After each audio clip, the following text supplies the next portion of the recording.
Hey everybody, it's your favorite gold miner, prospector, and geologist, Jeff Williams. Today I'm going to show you how you can use Google Earth, geology, and a UTV to find hidden gold deposits that are extremely rich. So let's get on to it.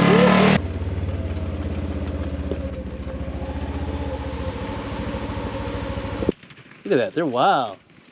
They probably saw the camera and the GoPro stick and said, is that a rifle? Hope not, let's get the heck out of here. Hey, how do you like our new lights, huh? Pretty funkalicious. So without having a off-road vehicle, a UTV, you would never be able to get to the spots like this. I mean, the roads are incredibly bad. Mother Nature is reclaiming everything. That's why I highly recommend, if you can, to pick up a UTV, because they're gonna get you in those locations that will get you far up into the hills that you couldn't do on foot, and you can put all your gear in there. Now, the reason why I picked this location is because there's a gold mine on both sides of this hill. It was extremely rich, and we're gonna give it a shot by dry washing some of the mine dump here just to see if we can find something. And along the way, I'm gonna teach you some geology about why there's gold here. And the interesting thing about the gold that's here is that it's from secondary enrichment zones. The enrichment zones are basically limonite that have formed in between the contact zones of the porphyry granite and the limestone, the dolomite. Now, years ago, BLM came out here and they brought in two, I don't know how they got them up here on the mountain, but they brought in two bulldozers, and they took all the material from on top of the hill. I watched them do it, and they brought it all the way down to here because they wanted to seal this up. It doesn't make much sense to me because what they're trying to seal up was a sill where they were finding rich gold. So it wasn't a safety concern. It was more like a, we're gonna keep this on hold till later kind of concern.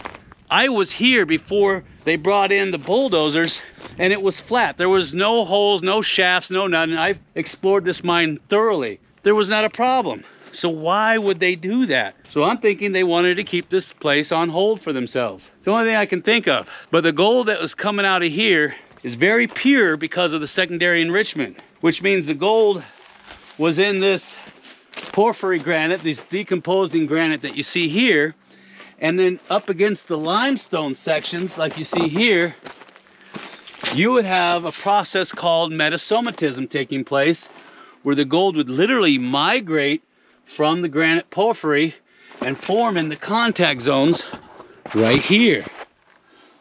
See that? All that has gold in it.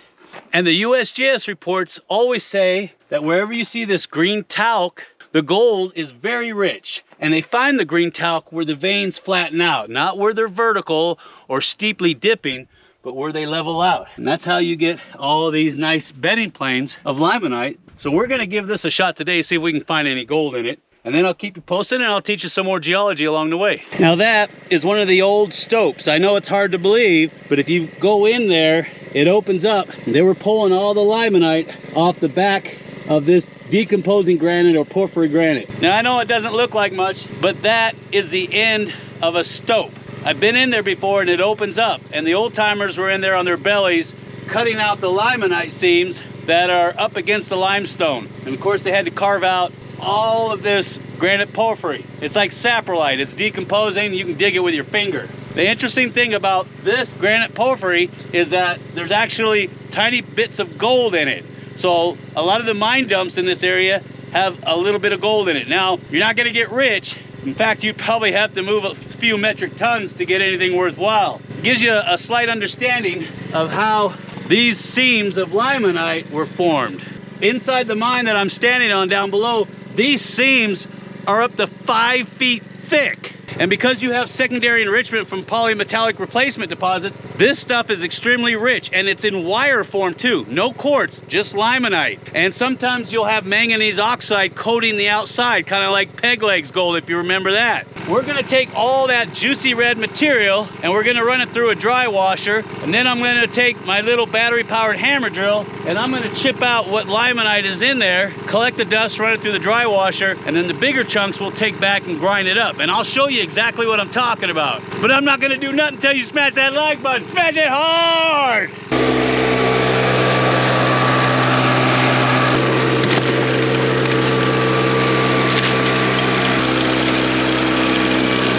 That has gold in it.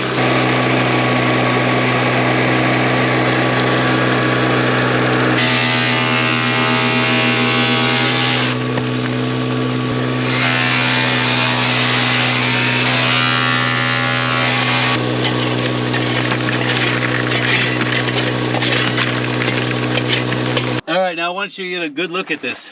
These are the layers of green talc that the old timers talked about. And they said wherever the vein flattens out below 45 degrees in dip, you're gonna see these green talc beds starting to form. And they said wherever you see that, any limonite that is sitting on top of that, very rich. So that's why I'm all excited about this one particular zone here. Yeah, that looks good and that looks good, but the green talc is what I'm interested in. I'm gonna continue blowing this out, and then later I'm gonna give you another geological lesson that's gonna help you locate these things, and I'll tell you how I found this one myself. That way you can get out there, find your own gold mine.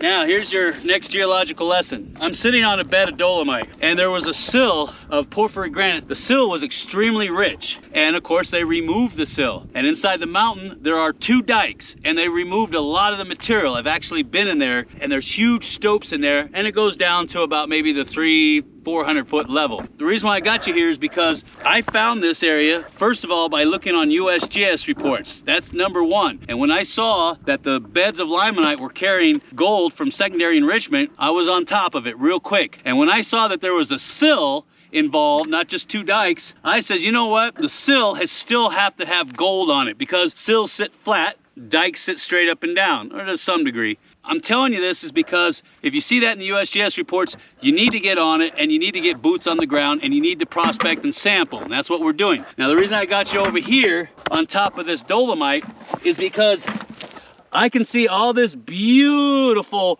red limonite, and of course all the host rock, and there's a little copper mixed in there too. Look what Mother Nature has done for me. You see it? She's basically washed a lot of this old overburden off, and what? Left all the good juicy stuff inside, because I've got bedrock here. So I'm gonna dig out some of the limonite. I'm gonna dig out whatever's in this creek, because I know there's little pieces of gold in here. I'm gonna put that in a bucket, and then I'm gonna run that through a dry washer too. And that's what you should be doing too. Let Mother Nature do all the work. I always tell you about bedrock, but when you're out here around special areas like this, look for where Mother Nature's already did a lot of the washing for you. And what you're gonna do, just like in a sluice box, start at the top. Dig a lot of this material out. If you really wanna know where the gold's at, break it into sections and sample it individually. Unfortunately, I've got rain clouds over my head. I don't have much time, so I'm just gonna take the whole thing, and I'm gonna run it through the dry washer. We'll take it back, we'll crush the harder stuff, and then I'll pan out the stuff we got out of the dry washer, and then I'll show you what... You'll need to be online. What was that? So then I'm gonna show you what the gold looks like, because there's tons of gold here. It's really beautiful because it's in wire forms and a little dendritic too. And then I'm gonna tell you some secrets about gold, how it can actually precipitate out of this material under the right conditions. So let's get on to it. That almost looks like cinnabar, don't it? Look at that.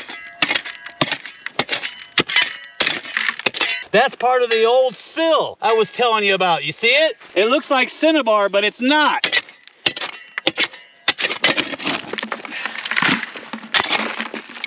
When this video reaches 100,000 views, I'm gonna take you inside there, and I'm gonna show you some of the richest veins you've ever seen. And I'll go over some more stuff here in a minute. But right now, I gotta hurry. I'm just about out of daylight, and I can feel that rain coming, so dry washers are no good in the rain. Now, if this is your first time here and you don't know how to set up a dry washer, I made a fantastic video that explains all my tips and tricks on how to set these little guys up, especially the Keen 140S, which is one of my go-to dry washers when I'm out here in the field. I'm gonna leave a link right there. Just click on it, watch it, and it'll give you all of my tips and tricks, most of them anyway, so you can get out in the field and start finding gold. These are not only good production machines, but they're great samplers too, because I can take this thing out in the field, I can sample an area, put it in its own proprietary container, mark it, and then when I get back to the house, I'll know exactly what came from where. If it does have a lot of gold, I'll bring that or even a bigger machine. So these are great sampling machines, so don't think they're just for production.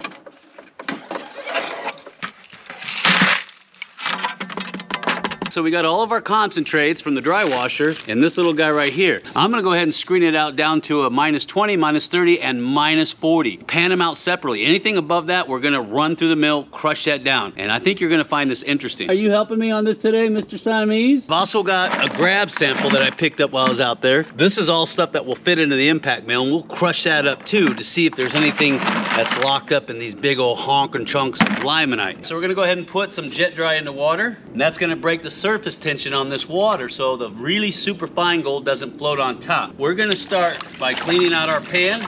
That way we don't cross-contaminate. Very important that you guys don't cross-contaminate. All right, we're gonna start with our 40s first. See what's in that. See how that limonite turns it blood red? All the iron oxide. And I got some manganese oxide in there too. Now I gotta go really slow with this because it's ultra fine. All right, let's see what we got. Give a little bit of a shake. And already I'm seeing some beautiful looking gold. You see it right there? And that is why classification is so important. See that? Now I'm gonna get a snapshot so you can get a closer shot of that. This is probably from that piece where we dug out of the wash because it looks like it's been pounded a little bit. We're gonna get our 30s, put that in there, and see what we got. Oh yeah, look. All right, let's see if we can push those together and get a snapshot of that. All right, now we're gonna go ahead and do the 20s. Clean out your pan, make sure it's not cross-contaminated. 20s. That's a little bit too much water. Okay, here we go. I've got these two pieces. I don't see any gold, but I got these two pieces, so I'm gonna look at them real close. So we're gonna go ahead and we're gonna run everything through the mill, and I'm gonna show you what that looks like.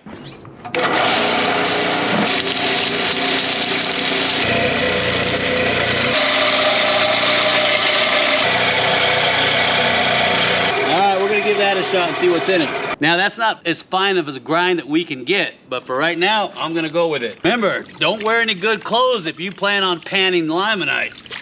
I got a piece of gold there. I got a piece of gold there. I got a million little fines. I got another piece of gold there.